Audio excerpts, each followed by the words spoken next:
one day I had came and told my ex, I'm like, hey, like I don't, when people call me young man, I feel strange. Like I don't feel like a young man. So in your journey, you said you never identified as a part of the LGBT. Who is that? Yeah, I didn't see myself as like part of the LGBT community, because at the end of the day, I was attracted to women. And even when I was attracted to trans women, I saw it as, well, I'm attracted to women. What did that look like? You mentioned an attraction for trans women.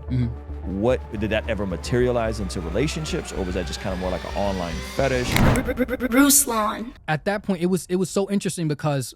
Did you ever go that far into your ideology at the time? Were you holding those positions as well? Not on some like, look, I'm going to explore and be poly and whatever, but that like I'm going. And if you don't affirm me, now you're a bigot and you're bad. Were you ever all the way on that end of the spectrum? No, okay. Because by the time, like, what's funny about me being non-binary, that's when I was already like pretty much off YouTube by that point. Like I remember there was like maybe 3 videos, and within those last 3 or 4 videos, that's when I had like told people like, yeah, I'm non-binary. But I had already been non-binary through that. That was something that was kind of like personal and private to me for the most part.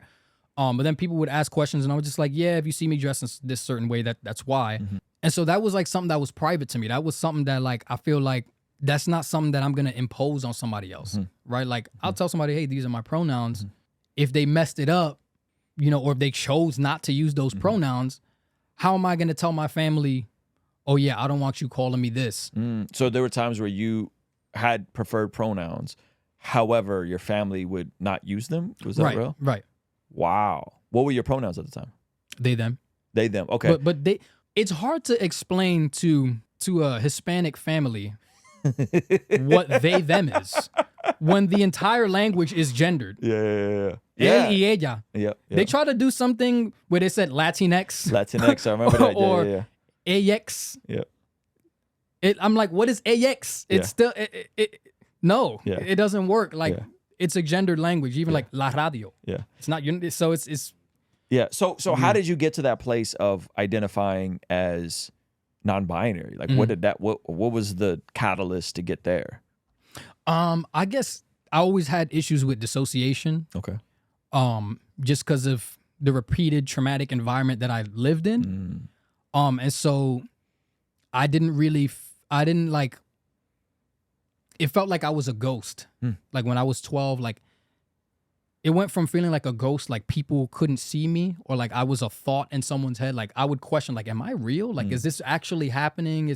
It's hard to describe, like kind of that surreal experience, or like the sort of existential OCD of just constantly contemplating your existence and reality itself. And then going into like feeling like you're watching a movie, or like you don't have control over what you're doing, and like someone else is doing something for you, and you're kind of just spectating while someone else is doing something. And so in feeling that sort of dissociation in combination with the political sphere around, you know, me being agender, I think that's what one day I had came and told my ex, I'm like, hey, like I don't, when people call me young man, I feel strange. Like I don't feel like a young man. And before I thought it was because I was younger and I was still a boy, but now I am a young man, but people call me young man. I don't feel, it feels strange. And she was like, oh, do you feel like you're a woman? And I was like, that's what's even more confusing, that I don't feel like a woman either. And so throughout that, I'm just like, oh, I'm agender. I'm neither man. But really, like I said before, like at the bottom of it, I didn't feel human. I didn't feel connected. I felt far away from my emotions. I felt like I didn't have permission to feel things. I would always I was always very keenly aware of other people's emotions. And that was my main thing. Like I need to get approval from those that I love and make sure that they're good. But I can't, like my emotions were inconvenient in a sense. And I think that's kind of like how that blossomed into this not feeling human, and then not feeling human, which is the primary thing that was going on. I'm like, well, I'm agender because only humans can be male or female. So it was way deeper rooted. It was way like a lot of people see like some of my Instagram posts, like just like, oh, so you're saying that you being transgender was a sin and this and the third. And I'm just like, it's crazy. Like that's all y'all see. Like all y'all see is like wearing the feminine clothes to not wearing feminine clothes.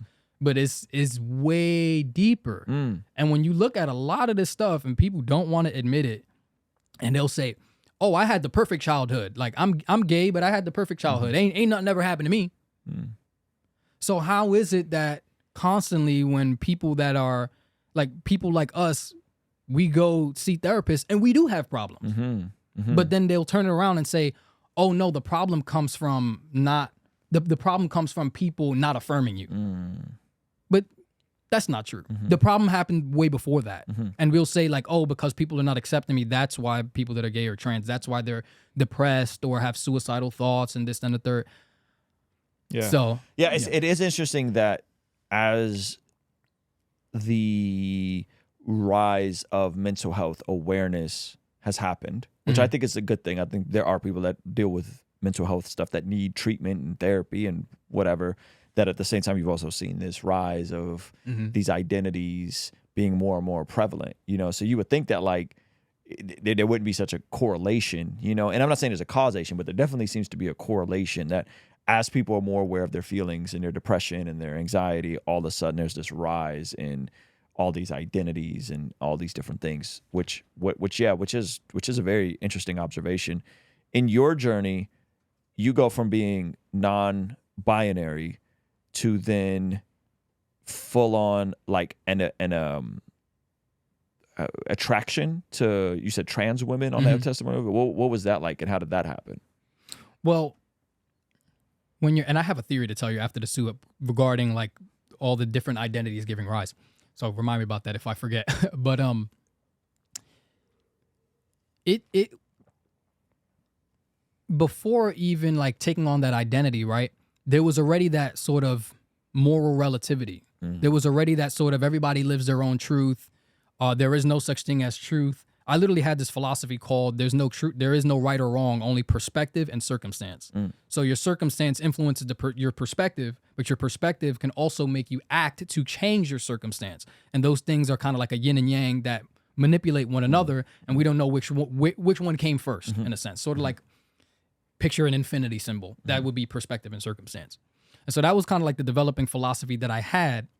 And so in that, already having that postmodernism, as Jordan Peterson said, or like that moral relativism, you're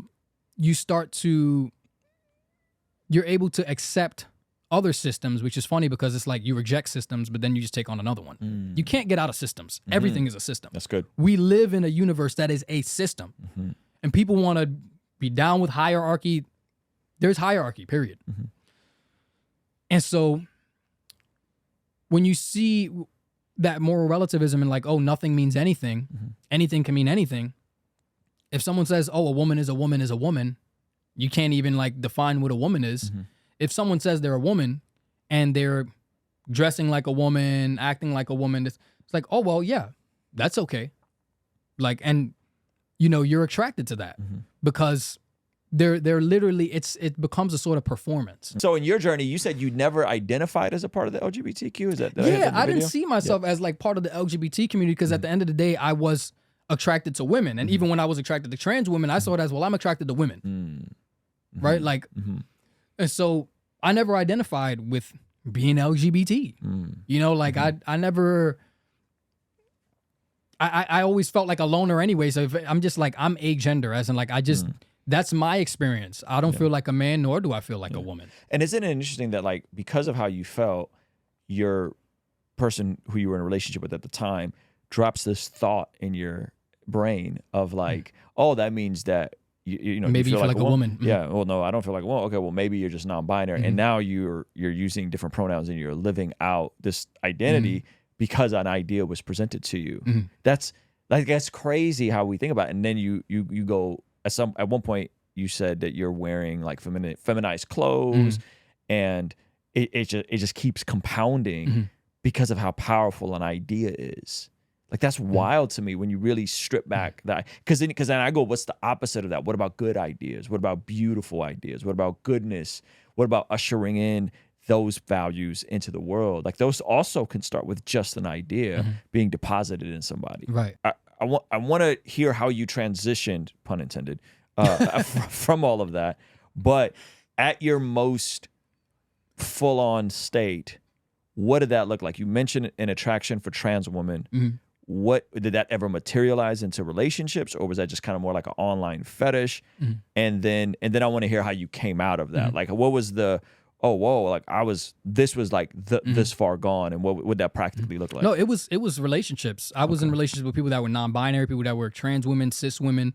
So, at that point, and at that point, it was so interesting because when I had went to like date people that were non-binary, that's when I realized I'm like, even somebody that was assigned female at birth, I'm like, I'm not attracted to that. Like, I'm not attracted to that performance of gender. Like, so in a sense, it has some sort of merit to say like, oh, gender, because gender is social, but it does come from sex because the way that you perform that gender is still going to come from your sex. You can't detangle your biological sex from gender. It's impossible. Yeah. It's impossible. It's the same way like psychology is always going to be tied to neuroscience, right? The harder science is always going to be the one that's influencing the social science.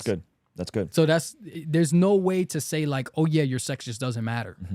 Like I've heard a trans woman say, oh, trans women are biological women. Yeah. I'm just like, how does that work? That doesn't make any sense. Yeah. And so you go down to being in these polyamorous relationships. You're dating multiple women, multiple trans women, non-binary identifying people. And then how does Jesus step back into all of this? Because when I hear all this, I'm like, whoa, like just your ability to go deep on all this stuff tells me that you were really in it. And then all of a sudden, you just turn a corner and like somehow God just restores you. How did that happen? You're like, we skipped a few chapters. Yeah, That's what everybody keeps commenting like, man, I skipped a few chapters. I don't know. How did this happen? You know, during all of this,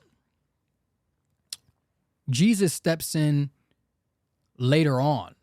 And this was like, just like, it was divine intervention because like I said, I wasn't thinking about Jesus. Jesus just stepped in. Like I was in meditation one day and I literally heard, go back to the word. Whoa. Go back to the word. Wow. So you're attempting or are practicing Buddhist at this point, and you're in the middle of this polyamorous dating whoever you want to date, and you're meditating, not thinking about your childhood, not thinking about growing up in a church, not thinking about serving, and you hear, go back to the word. Yeah, that was so far out of my mind. Wow. Compared to all of the stuff I was going through at the time. It's like that was so far out of my mind. I wasn't even thinking about that stuff. And it was just like, go back to the word and just I had this Bible. I don't even remember who it belongs to, but I just had the King James Bible, and I went and I just read, in the beginning was the word, like in John 1 and in Genesis. In the beginning, God created the heavens and the earth. And something just clicked, right? Because in that meditating period, right, I started to, it's funny, like to use the word deconstruct. That's pretty much what how meditation was for me. Like it was deconstructing and seeing where everything came from, my beliefs and stuff like that, and kind of like separating myself from my beliefs. Like these are the things that I believe and this is what my mind is doing, but there's something behind that, and that's my will that is spectating that. And my mind is just a tool. Wow. Whereas usually most people think like their mind is them. Every thought they have, that's their thought. Yeah. But that's not really true because the mind kind of extends beyond yourself. So, like there's all this subconscious stuff that's going on. Like you standing in front of me, like we said, the micro expressions, all the mirror neurons firing off, and the fact that we're on a world stage right now. All of these things are influencing us subconsciously.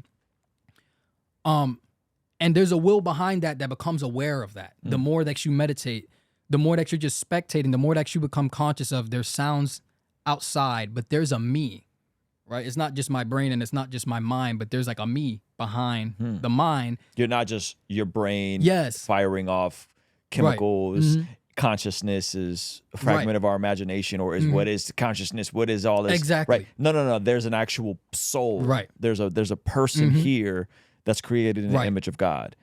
And that's kind of like, as you deconstructed and reevaluated all these things, that was the kind of the beginning thought. Right. And then you're hearing, go back to the word. Right. But I just started getting words. I have never heard God speak to me like my whole life, like audibly. That was like audible. And all along, I'm guessing your parents are probably praying for you. Oh, And, yeah, and pulling yeah. for you. Oh, 'Cause yeah. What do they think through this whole like? Mom- How did they know how far gone you were? In Oh, terms yeah, of, yeah. They did know. Mhm. So they had to have been praying and fasting and believing that you were gonna. Yeah. Wow. Especially my mom. Yeah.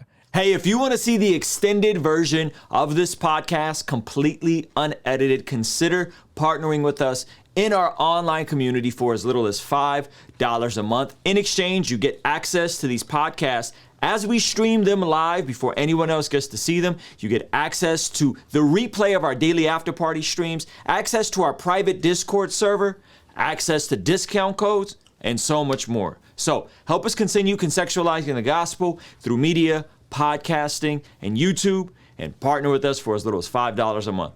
Also, be sure to follow us on the Spotify podcast app, on Facebook, and on Instagram. We're constantly posting content there that I think you'll find extremely valuable. All right, I'll see you over there. Peace.